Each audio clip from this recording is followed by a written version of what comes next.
Good evening and welcome to the Business Day. I'm Andrea Chisholm. Future energy source company Fesco raked in more profit in its second quarter ended September. Post-tax earnings amounted to $129.3 million, an increase of 125.98%.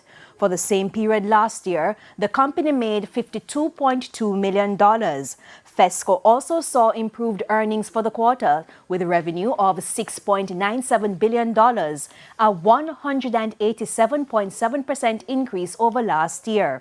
$2.4 billion were being made in the same period in 2021.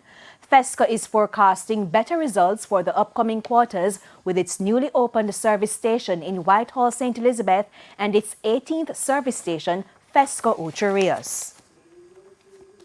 Media company, the RJR Gleaner Communications Group, made a loss in its second quarter ended September.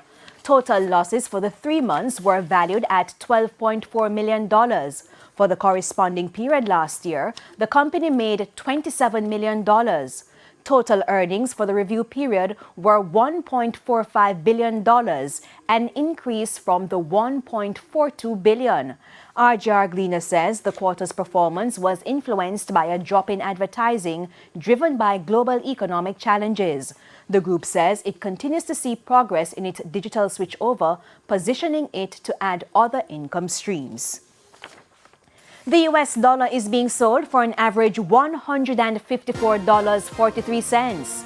$117.03 is the going rate for the Canadian dollar, $181.29 for the pound, and it's costing an average $159.65 for the euro. And to the stock market now, the JSE index lost 1,348 points today, while the junior market index fell by 60 points. Leading the advancers, KLE Group, 138 Student Living Jamaica, Everything Fresh, Grace Kennedy, and Guardian Holdings. Decliners include JMMB Group 7.25%, Portland JSX, Cargo Handlers, Cygnus Real Estate Financial, and Mayberry Jamaican Equities. And that's it for the Business Day. I'm Andrea Chisholm. Good evening.